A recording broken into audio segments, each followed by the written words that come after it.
আসসালামু আলাইকুম। সবাইকে স্বাগত জানাচ্ছি। আমি সালমা ফেরদৌসী বাবু। আশা করি সবাই ভালো আছেন। আমি আল্লাহর রহমতে ভালো আছি। আজকে আমি আপনাদের জন্য মাছের ডিমের ভর্তা রেসিপি নিয়ে এসেছি।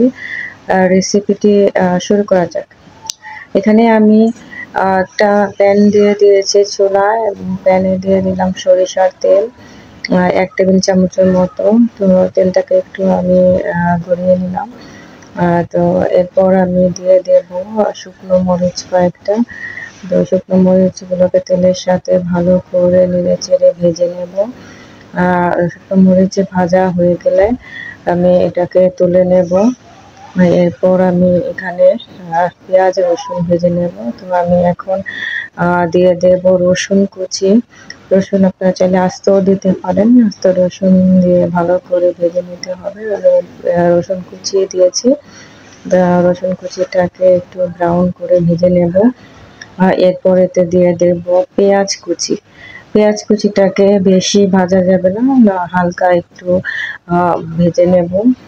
কারণ পেঁয়াজটা একটু কচকচে থাকবে, তবে ভর্তাটা খুবই মজা হবে। তো আমি এই পেঁয়াজ রসুনটাকে এখন ভালো করে নেড়ে ছেড়ে নিয়ে একটু সাইডে রেখে দেব।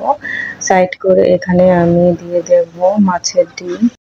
আমি এখানে সরপুঁটি মাছের ডিম নিয়েছি। আপনারা চাইলে যে কোনো মাছের ডিম দিয়েই এভাবে ভর্তা করতে পারেন।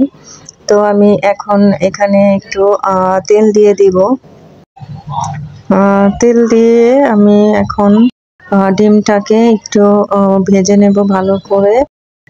তো দেখুন, ডিমটা এমনভাবে ভাজতে হবে যাতে একদম ভাজা ভাজা হয়, কোনো কাঁচা গন্ধ না থাকে। দেখুন আমি খুব ভালো করে ডিমটাকে ভেজে নিয়েছি। এখন পেঁয়াজ রসুনের সাথে আমি আবার ভালো করে মিশিয়ে নেব।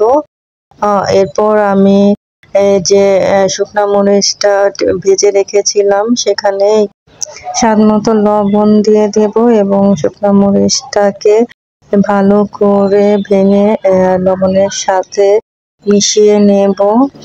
এরপর আমি যে ভাজা পেঁয়াজ রসুন আর মাছের ডিম রেখেছিলাম সেগুলো এখানে দিয়ে দেব। অবশ্যই এটা ঠান্ডা করে দিতে হবে।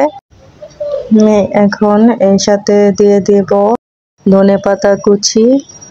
ধনেপাতা কুচি দিয়ে আমি এখন সবগুলো উপকরণ একসাথে ভালো করে মাখিয়ে নেব। দেখুন ভর্তাটা আমার রেডি। গরম ভাতের সাথে খেতে এতটাই মজা হয়েছিল কি বলবো, যে কোনোদিন খায়নি সেও চেটেপুটে খাবে। আমার উনি কোনোদিন এই ভর্তা খায়নি, তবে একটু খেয়ে আবার নিয়েছে। তো বুঝতেই পারছেন কেমন হয়েছে। আপনারাও ট্রাই করে দেখতে পারেন।